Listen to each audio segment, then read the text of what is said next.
యెహోషువ 10వ అధ్యాయము.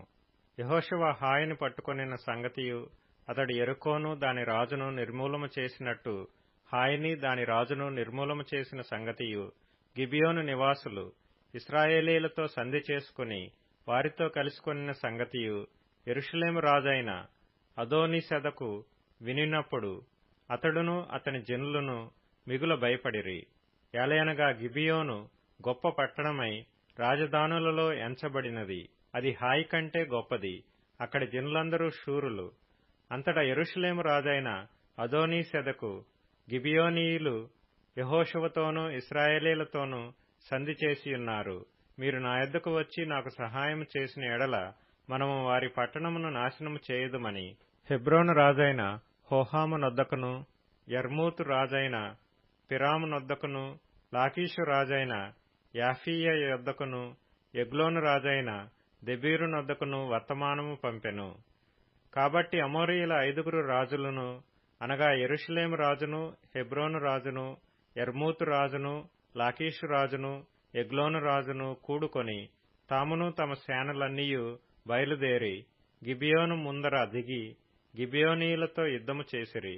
గిబియోనీయులు మన్యములలో నివసించు అమోనీయుల రాజులందరూ కూడి మా మీదికి దండెత్తి వచ్చియున్నారు గనుక నీ దాసులను చెయ్యి విడువక త్వరగా మా యొద్దకు వచ్చి మాకు సహాయము చేసి మమ్మను రక్షించుమని గిల్గాలులో దిగియున్న పాళెములో యెహోషువకు వర్తమానము పంపగా, యెహోషువయు అతని యొద్దనున్న యోధులందరూ పరాక్రమము గల శూరులందరూ గిల్గాలు నుండి బయలుదేరిరి.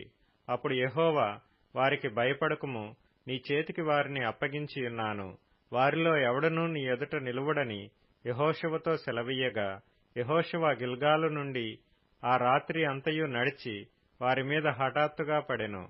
అప్పుడు యెహోవా ఇశ్రాయేలీల ఎదుట వారిని కలవరపరచగా, యెహోషువ గిబియోనునెదుట మహాఘోరముగా వారిని హతము చేసెను. బేత్ హోరోనుకు పైకి పోవు మార్గమున అజేకా వరకును మక్కేదా వరకును యోధులు వారిని తరిమి హతము చేయుచూ వచ్చిరి. మరియు వారు ఇశ్రాయేలీల ఎదుటి నుండి బేత్ హోరోనుకు దిగిపోవు త్రోవను పారిపోవుచుండగా, వారు అజేకాకు వచ్చు వరకు యెహోవా ఆకాశము నుండి గొప్ప వడగండ్లను వారి మీద పడవేసెను. గనుక వారు దానిచేత చనిపోయిరి. ఇశ్రాయేలీయులు కత్తివాత చంపిన వారికంటే ఆ వడగండ్ల చేత చచ్చిన వారు ఎక్కువ మంది అయిరి. యెహోవా ఇశ్రాయేలీయుల ఎదుట అమోరీయులను అప్పగించిన దినమున ఇశ్రాయేలీయులు వినుచుండగా యెహోషువ యెహోవాకు ప్రార్థన చేసెను. సూర్యుడా, నీవు గిబియోనులో నిలువుము. చంద్రుడా, నీవు అయ్యాలోను లోయలో నిలువుము. జనులు తమ శత్రువుల మీద పగ తీర్చుకుని వరకు సూర్యుడు నిలిచెను, చంద్రుడు ఆగెను అనుమాట యాషారు గ్రంథములో వ్రాయబడి ఉన్నది గదా. సూర్యుడు ఆకాశ మధ్యమున నిలిచి ఇంచుమించు ఒక నాడెల్లా అస్తమింప త్వరపడలేదు. యెహోవా ఒక నరుని మనవి వినిన ఆ దినము వంటి దినము దానికి ముందేగాని దానికి తర్వాతనే గాని యుండలేదు. నాడు యెహోవా ఇశ్రాయేలీల పక్షముగా యుద్ధము చేసెను. అప్పుడు యెహోషువయు అతనితో కూడా ఇశ్రాయేలీలందరూ గిల్గాలులోనున్న పాళెములోనికి తిరిగి వచ్చిరి. ఆ రాజులైదుగురు పారిపోయి మక్కేదాయందలి గుహలో దాగియుండిరి. మక్కేదాయందలి గుహలో దాగియున్న ఆ రాజులైదుగురు దొరికిరని యెహోషువకు తెలుపబడినప్పుడు యెహోషువ ఆ గుహ ద్వారమునకడ్డముగా గొప్ప రాళ్లను దొర్లించి వారిని కాచుటకు మనుషులను ఉంచుడి. మీ దేవుడైన యెహోవా మీ శత్రువులను మీ చేతికి అప్పగించియున్నాడు గనుక వారిని తమ పట్టణములలోనికి మరలా వెళ్లనీయకుండా మీరు నిలువక వారిని తరిమి వారి వెనుకటి వారిని కొట్టివేయుడనెను. వారు బొత్తిగా నశించు వరకు యెహోషువయు ఇశ్రాయేలీయులను బహుజన సంహారము చేయుట కడతేర్చిన తరువాత వారిలో మిగిలియున్న వారు ప్రాకారము గల పట్టణములలో చొచ్చిరి. జనులందరూ మక్కేదాయందలి పాళెములోనున్న యెహోషువ యొద్దకు సురక్షితముగా తిరిగి వచ్చిరి. ఇశ్రాయేలీయులకు విరోధముగా ఒక మాట అయినను ఆడుటకు ఎవనికిని గుండె చాలకపోయెను. యెహోషువ ఆ గుహకు అడ్డము తీసివేసి గుహలో నుండి ఆ 5 రాజులను నా యొద్దకు తీసుకుని రండని చెప్పగా వారు అలాగు చేసి యెరూషలేము రాజును, హెబ్రోను రాజును, యర్మూతు రాజును, లాకీషు రాజును, ఎగ్లోను రాజును, ఆ రాజుల 5 ఆ గుహలో నుండి అతని యొద్దకు తీసుకొని వచ్చిరి. వారు ఆ రాజులను వెలుపలికి రప్పించి యెహోషువ యొద్దకు తీసుకొని వచ్చినప్పుడు యెహోషువ ఇశ్రాయేలీయులనందరినీ పిలిపించి తనతో యుద్ధమునకు వెళ్లి వచ్చిన యోధుల అధిపతులతో, మీరు దగ్గరకు రండి, ఈ రాజుల మెడల మీద మీ పాదములనుంచుడని చెప్పగా వారు దగ్గరకు వచ్చి వారి మెడల మీద తమ పాదములనుంచిరి. అప్పుడు యెహోషువ వారితో, మీరు భయపడకుడి, జడియకుడి, దృఢత్వము వహించి ధైర్యముగా నుండుడి. మీరు ఎవరితో యుద్ధము చేయుదురో ఆ శత్రువులకందరికీ యెహోవా వీరికి చేసినట్టు చేయుననెను. తరువాత యెహోషువ వారిని కొట్టి చంపి 5 చెట్ల మీద వారిని ఉరిదీసెను. వారి శవములు సాయంకాలము వరకు ఆ చెట్ల మీద వ్రేలాడుచుండెను. ప్రొద్దుగ్రుంకు సమయమున యెహోషువ సెలవీయగా జనులు చెట్ల మీద నుండి వారిని దించి వారు దాగిన గుహలోనే ఆ శవములను పడవేసి ఆ గుహ ద్వారమున గొప్ప రాళ్లను వేసిరి. ఆ రాళ్లు నేటి వరకున్నవి. ఆ దినమున యెహోషువ మక్కేదాను పట్టుకొని దానిని దాని రాజును కత్తివాతను హతము చేసెను. అతడు వారిని దానిలోనున్న వారినందరినీ నిర్మూలము చేసెను. యెరికో రాజునకు చేసినట్లు మక్కేదా రాజునకు చేసెను.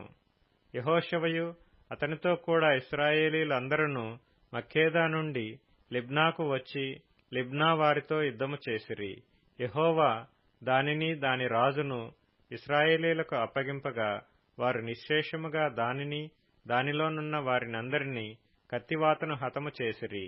అతడు యెరికో రాజునకు చేసినట్లు దాని రాజునకును చేసెను. అంతట యెహోషువయు అతనితో కూడా ఇశ్రాయేలీయులందరూ లిబ్నా నుండి లాకీషుకు వచ్చి దాని దగ్గర దిగి లాకీషు వారితో యుద్ధము చేయగా యెహోవా లాకీషును ఇశ్రాయేలీయుల చేతికి అప్పగించెను. వారు 2వ దినమున దానిని పట్టుకొని తాము లిబ్నాకు చేసినట్లే దానిని దానిలోనున్న వారినందరినీ కత్తివాత హతము చేసిరి.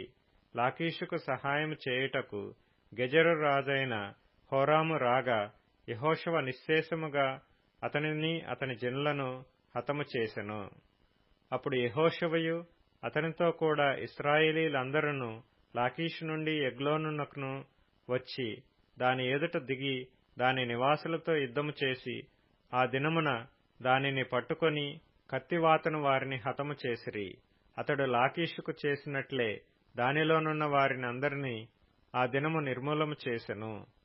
అప్పుడు యెహోషువయు అతనితో కూడా ఇశ్రాయేలీయులందరూ ఎగ్లోను నుండి హెబ్రోను మీదికి పోయి దాని జనులతో యుద్ధము చేసి దానిని పట్టుకొని దానిని దాని రాజును దాని సమస్త పురములను దానిలోనున్న వారినందరినీ కత్తివాతను హతము చేసిరి.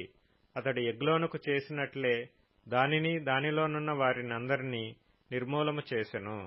అప్పుడు యెహోషువయు అతనితో కూడా ఇశ్రాయేలీయులందరూ దెబీరు వైపు తిరిగి దాని జనులతో యుద్ధము చేసి దానిని దాని రాజును దాని సమస్త పురములను పట్టుకొని కత్తివాతను హతము చేసి దానిలోనున్న వారినందరినీ నిర్మూలము చేసిరి. అతడు హెబ్రోనుకు చేసినట్లు లిబ్నాకును దాని రాజుకును చేసినట్లు అతడు దెబీరుకును దాని రాజునకును చేసెను. అప్పుడు యెహోషువ మన్య ప్రదేశమును, దక్షిణ ప్రదేశమును, షెఫేలా ప్రదేశమును, చరియల ప్రదేశమును, వాటి రాజులనందరినీ జయించెను. ఇశ్రాయేలీయుల దేవుడైన యెహోవా ఆజ్ఞాపించినట్లు అతడి శేషమేమీయూ లేకుండా ఊపిరిగల సమస్తమును నిర్మూలము చేసెను. కాదేషు బర్నేయ మొదలుకొని గాజా వరకు, గిబియోను వరకు, గోషెను దేశమంతటినీ యెహోషువ జయించెను. ఇశ్రాయేలు దేవుడైన యెహోవా ఇశ్రాయేలీయుల పక్షముగా యుద్ధము చేయుచుండెను గనుక ఆ సమస్త రాజులనందరినీ వారి దేశములను యెహోషువ ఒక్క దెబ్బతోనే పట్టుకొనెను. తరువాత యెహోషువయు అతనితో కూడా ఇశ్రాయేలీయులందరూ గిల్గాలులోని పాళెమునకు తిరిగి వచ్చిరి.